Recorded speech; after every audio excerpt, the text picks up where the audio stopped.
Criminal law today was a little confusing. We're continuing our discussion about mens rea, and we're focusing on mistake of fact and mistake of law.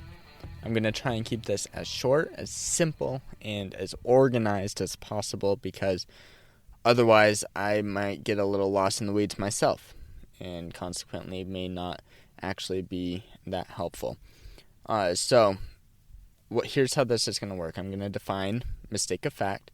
I'm going to talk about the common law approach and the MPC approach to mistaken fact, and then I'm going to go to mistake of law, and I'm going to define it. I'm going to go over the common law approach and the MPC approach. I'll name the cases, and I'll just say what it was about, but I'm not going to go into detail with the facts or really share how they're examples, because all they are examples of how the courts interpreted these rules. Okay, so mistake of fact. So this is when somebody believes one thing about an action that's being done, and they're wrong in that belief. So what that means, say for example, somebody believes that they are transporting medicine for their grandma, and it turns out that they're actually transporting illegal drugs. That is a mistaken fact, because one person believes one thing about what they are doing instead of what is actually going on. So People v. Navarro, this was about stealing beams of wood because they thought that they were abandoned. And the court's going to take a common law approach here. Let's go into the different common law approach and MPC approach. So a person can have a mistake of fact as a defense, so meaning they did wrong, they were convicted of wrong, but they were mistaken in their fact. So there's no mens rea because they were wrong. They didn't realize that they were wrong. So the common law approach is that you can have this as the defense, the mistake of fact, if under a general intent definition, the jury sees that the actions were reasonable and in good faith. We're not going to focus too much on that, but we're going to focus more on under a specific intent. So that means that the intent is purposeful or it's knowing. The jury's not going to look at reasonable in this situation. The actions can be completely unreasonable, but instead they're just going to focus on the genuine good faith of the actor.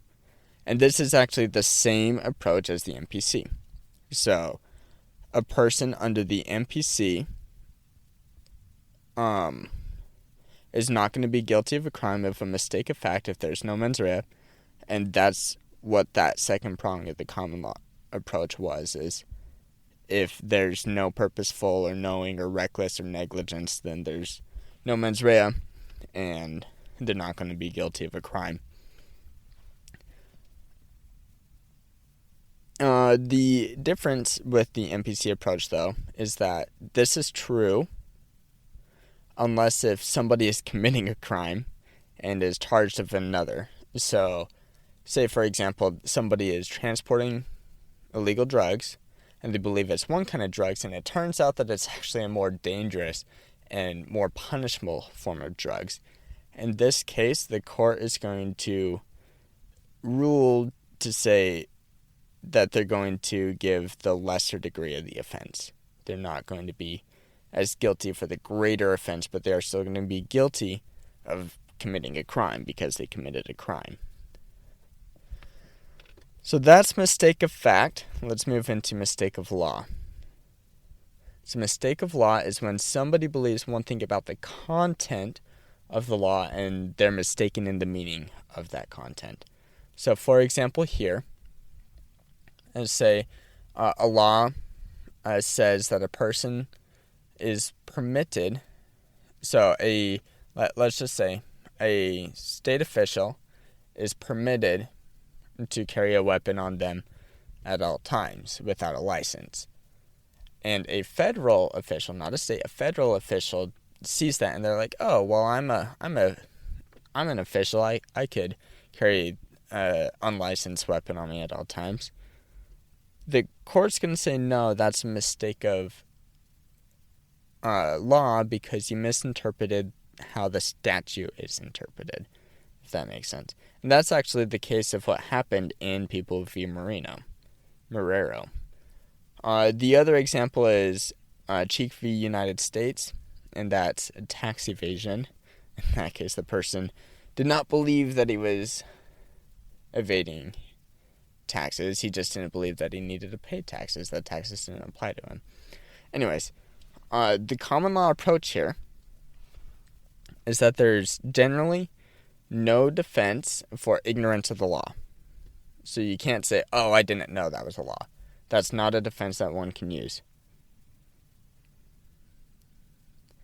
There are 3 exceptions to this general rule, though. First is that you're relying on an official statement from somebody in the law. So you hear the rule from a person who has authority, and that's someone who's in charge of the law's interpretation or enforcement, and then you later find out that that was wrong. Second is that there's a constitutional notice, meaning a due process, and that's where somebody is charged with the crime of omission, which is a failure to act, but because of their status, they didn't know that they were supposed to act. So that's another exception. If that's the case, the prosecution must prove that there actually was proper notice. And for the third exception, for a specific intent, again, that's purposefully or knowing, so a specific intent crime, where the mistake of law negates the specific intent portion, so where the mistake of law goes against the purposeful or knowing, meaning you didn't know, and it wasn't on purpose. The genuine mistake of law can be a difference. That's what I wrote down. I'm not 100% sure what I'm saying there.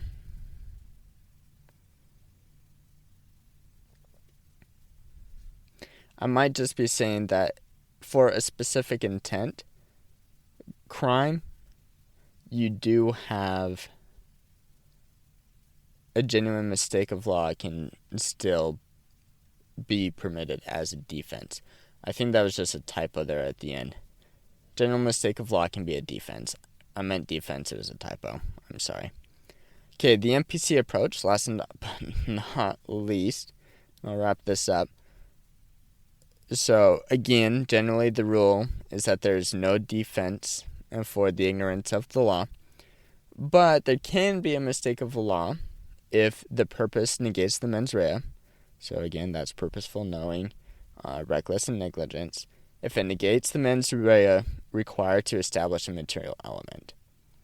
And second, so a belief of the conduct was not illegal if that can be used as a defense if there's not enough given notice to the actor, the person who commits the crime, and they're acting on a reasonable reliance from an official statement of law, which was later determined to be wrong. So that sounds very similar to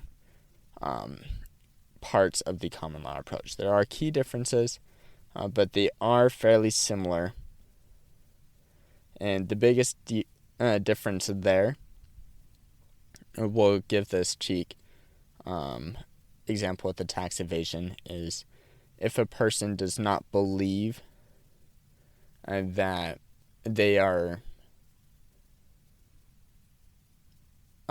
doing something wrong, then the law can't have, there's no mens rea, so the law can have no hold on them. Again, the jury needs to decide whether or not they believe them. And that's mens rea. Tomorrow, we're going to start talking about causation.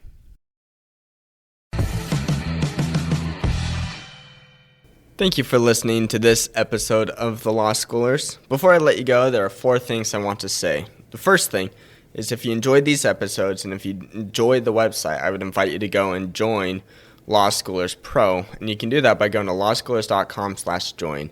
It's a way for you to support us, but there's also a lot of features there that I think you will enjoy. Second thing is that nearly all of our episodes are unedited. The only ones that aren't are pre-law materials, and the reason for that is so you can actually see the legal material in its raw form as I'm learning it as well. The third thing is that the information contained in these episodes are specifically only for educational purposes. They're not to be used as legal advice. And with that, the fourth thing is if it is used as legal advice, we are not liable. That is, law scholars is not liable for any legal outcomes. Thank you again for enjoying the show. Have a good one.